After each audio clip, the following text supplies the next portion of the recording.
Биздин каналга катталып, видеого лайк басып, жаңылыктар менен өз убагында кабардар болуп туруңуздар. Байден АКШ инновациядагы лидерлигин жоготконун айтты. АКШ президенти Джо Байден Америка инновациядагы лидерлигин жоготконун айтты. Бул тууралуу Prime басылмасы жазды. Америка Кошмо Штаттары мурда инвестициялоо боюнча дүйнөдө биринчи болуп келген. Азыр биз өнүктүрүү жана изилдөө боюнча 9-орундабыз. Кытай мындан 30 жыл мурун 8-орунда болсо, азыр 2-ге көтөрүлдү. Башка өлкөлөр дагы кууп жетүүдө, деди Байден. Ошондой эле ал мурда мындай кабарды АКШлардан таң калуу менен кабыл алышмак деген оюн айтты. Эгер мен бул сөздөрдү өзүм менен теңдүүлөргө же мурда ата-энебизге айтсам, мени акылынан айныган деп ойлошмок. Эмне деп жатасың, биз дүйнө лидерибиз да деген суроо беришмек, деди Байден. Мындан тышкары, ал экономика жана улуттук коопсуздук коркунучунда турганын эске алуу менен Конгресске бул жаатты өнүктүрө турган мыйзамдарды тезирээк кабыл алып берүүнү тапшырды. Ансар коммерциялык эмес керектөө кооперативи миңдеген үй бүлөлөргө турак жай, батир, автоунаа алууга себепчи болду. Турак жай, унаа же болбосо керектөөлөргө кантип каржылоо алууга болот? Бул маселени биз чечебиз. Кеңсебизге келип, кенен маалымат алып, биз менен келишим түзүңүз. 25, 35 же 50% баштапкы төлөмдү төлөө жана 3%дан жогору болгон бир жолку кызмат акысын төлөп жана көрсөтүлгөн документтер аркылуу келишим түзүңүз. Ансар коммерциялык эмес керектөө кооперативинин сиздер үчүн эшиги ачык. Биздин дарек Панфилов көчөсү 178, Бизнес Борбор Орион. Телефондор 0550 88 71 71, 0708 88 71 71. Кыргызстан Өзбекстан менен биргеликте кабарата биргесин курат. Кыргызстан Өзбекстан менен биргеликте кабарата биргесин курат. Бул тууралуу министрлер кабинетинин төрагасы Акылбек Жапаров аларча мамлекеттик резиденциясында Өзбек-Кыргыз өнүктүрүү фондунун расмий ачылышында билдирди. Бул тууралуу кабар кечээ жазып чыкты. Анын айтымында Өзбек-Кыргыз өнүктүрүү фондунун ачылышынын алкагында соода-логистикалык борборлорду жана унаа жолдорду куруу планданууда. Мындан сырткары Кыргызстан Өзбекстан үчүн транзиттик көпүрө түзүп, коңшу өлкө менен айыл чарба продукциясынын алмашуу көлөмүн көбөйтүүнү пландаштырууда, деди ал. Акылбек Жапаров жакынкы аралыкта эки өлкө ортосундагы соода жүгүртүү $2 миллиард жетиши керектигин айтты. Медведев Финляндия менен Швеция НАТОго кирсе чек араны бекемдөөгө туура келет. Швеция менен Финляндия НАТОго кире турган болсо, альянстын Орусия менен болгон курактыгы чек арасынын узундугу 2 эсе узарат. Бул тууралуу РФтин коопсуздук кеңешинин төрагасынын орун басары Дмитрий Медведев өзүнүн Telegram каналына жазды. Албетте бул чек араны бекемдөөгө туура келет. Кургактыгы жана абадан коргонуу күчтөрүнүн олуттуу көңүл бурулуп, Фин кырсыгындагы акватория, кезинен деңиз күчтөрү кеңейтилет, деди ал. Медведевдин айтымында, эгер Финляндия менен Швеция НАТОго кире турган болсо, Балтиканын өзөктүк эмес статусу жөнүндө кеп дагы болбойт. Буга чейин шведтик Expression гезити ишенимдүү маалымат булактарга таянуу менен Финляндия Швеция НАТОго кирүү үчүн чогуу арыз берүүнү сунуштаганын жазган. Британиялык Times гезитинин маалыматы боюнча, эки өлкө альянстын курамына ушул жай айларында кирүүгө белсенип келе жатат. Финляндиянын премьер-министри Сан Марин кече күнү Хельсинки жакынкы жумалары боюнча чечим кабыл аларын айтты. Ал эми альянстын башка катчысы Йенс Столтенберг учурдагы нейтралдуу мамлекеттер аскердик блокко кирүүнү кааласа, НАТО аларды тез кабыл алууну камсыздай турганын билдирген. АКШ мамлекеттик департаменти Өзбекстанда адам укуктарынын бузулушу уланууда. Өзбекстанда жарандардын негизги укуктары одоно бузулган көрүнүштөр уланууда. Бул тууралуу АКШнын мамлекеттик департаменти жарыяланган. Адам укуктарынын 2021 жылдагы абалы тууралуу жылдын баяндамасында айтылат. Документтин авторлору 2021 жылы октябрда өткөн президенттик шайлоодо шайлоочуларга альтернативдүү талапкерлерди тандоо мүмкүнчүлүгү берилбегенин белгилешкен.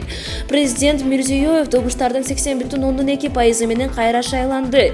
Шайлоочуларга саясий альтернативаны тандоо мүмкүнчүлүгү болгон жок, анткени чыныгы оппозициянын талапкерлери шайлоого катыштырылган эмес, деп жазылган баяндамада. Европадагы коопсуздук жана кызматташтык уюмунун маалыматына ылайык, Өзбекстанда шайлоо тынч өткөн, бирок мыйзам бузуулар катталып, добуш берүүгө жана добуштарды саноо эрежелери сакталбаган учурлар болгон. Департамент баяндамасында 2021 жылы Өзбекстандагы мамлекеттик чиновниктер адамдар фундаменталдык укуктарын укуктарын бузган учурлар катталып, бирок алардын көбү жазылбаганын белгилеген. Мындан тышкары Өзбекстандын түрмөлөрүндө жана тергөө абактарында абал оор бойдон калып жатканы жазылган. Түрмөлөр менен тергөө абактарындагы адамдардын саны 40%га көп. Айыл жайларда санитардык эрежелер сакталбай, тамак аш жетишпейт. Камактагыларга карата күч колдонулган учурлар да катталууда. Абак жайларында адамдардын медициналык чактары тейлөө да өтө начар коюлуштурулган, деп жазылган баяндамада. Документтин саясий туткундар бөлүгүндө камактагы блогер Отобек Сатори жөнүндө баяндалган. Telegram жана YouTube'дагы Халк Факри видеоблог аркылуу бийликти сындаган билдирүү менен белгилүү блогер былтыр 10-майда 6-5 жылга эркинден ажыратылган. Ал опузалап акча талап кылуу жана жала жабуу беренелери боюнча күнөөлүү деп табылган. Буга чейин бир катар эл аралык уюмдар Өзбек өкмөтүнүн Отобек Саторини эркиндикке чыгарууну чакырышкан. Укук коргоочуларынын пикиринде блогер коррупцияга каршы күрөшүүнүн айын жасалма кылмыш ишинде негизделе кармалган. Украинада 5 миллиондой адам качкынга айланды.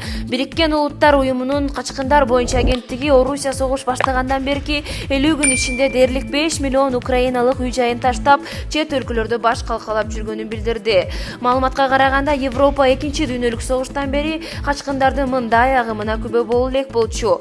14-апрелде чыккан статистикага ылайык, Орусиянын кол салуусунун кесепетинен 4 миллион 736 миң 471 украиналык качкынга айланды. Андан бир күн мурда эле бул сан дээрлик 80 миң кишиге аз болчу. Бул бозгундардын 90% айылдар менен балдар экенин билдирди. Киев өкмөтү аскерге жарамдуу жаштагы эркектерди өлкөдөн чыгууга тыюу салган. Качкындардын эң көбү 2,5 миллион киши Польшага чыккан. Андан кийинки орунда Румыния турат. Уюм жалпысынан 7 миллион киши жер которууга аргасыз болгонун 5-апрелде маалымдаган. Эске салсак, Орусия Украинага каршы согушту 24-февралда баштаган. Путин анын максаты 8 жылдан бери Киев режиминин басмырлоосуна, геноцидине кабылып келгендерди коргоо жана бул үчүн Украинаны демилитаризация жана денацификация жасап, жана Донбасстагы жай жашоочуларды канына забын болгондорду аскерге сотун берип жоопкерчиликти тартууну пландап жатат деп айткан. Орусиянын куралдуу күчтөрдү аскерий соккуларды Украинанын аскердик инфраструктурасы менен күч түзүмдөрүнө уруп жаткандыгын, жай жарактарына багытталбагандыгын билдирет. Орусиянын колдонуу менен ДЕР жана ЛЕР топтору да өз аракетин улантууда. Путин Украинаны оккупациялоо туурасында кеп жок экенин айтат. Булак Назар Ньюс KG. Брянск областына ок атты деп Орусия Украинаны айыптады. Орусиянын Брянск областынын бийлиги Климова кыштагы аткылаганын жана бир нече тургун жарадар болгонун 14-апрелде билдирди. Область губернатору Александр Богомоз бул үчүн Украинанын куралдуу күчтөрүн күнөөлөдү. Анын айтымында 2 турак жай жабыркаган. Жергиликтүү оорукананын өкүлү 7 киши жарат алганын, арасында бала жана кош бойлуу аял бар экенин ТАСС агенттигине маалымдаган. Орусиянын тергөө комитетинин кийинчерээк айылына украиналык 2 тик учак сокку урганын жана кылмыш ишин козгогонун билдирди. Климова Украина менен чек арага 10 чакырымдай аралыкта жайгашкан. Социалдык тармакта белгисиз бир имарат өрттөнүп жатканы тартылган видео пайда болду. Ал качан жана кайда тартылганы беймаалым. Ушул эле күнү Белгород областынын бийлиги Украин тарап Сподарюшин айылынын аткалыгынан эч ким жабырбаганын айтты. Киев бул маалыматтарга комментарий берген жок.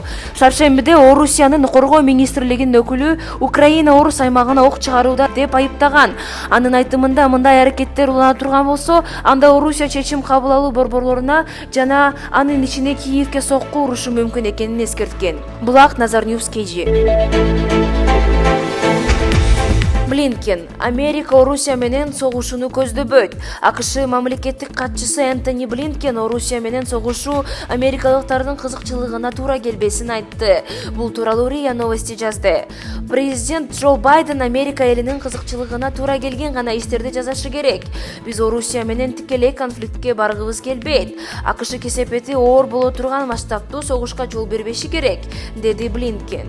Буга чейин АКШнын ЖМКлары Орусияга каршы киргизген санкцияларды Кошмо Штаттардын өзүндө баанын өсүшүнө, экономиканын ого бетер төмөндөшүнө алып келерин жазып чыгышкан. Булак Назар Ньюс KG.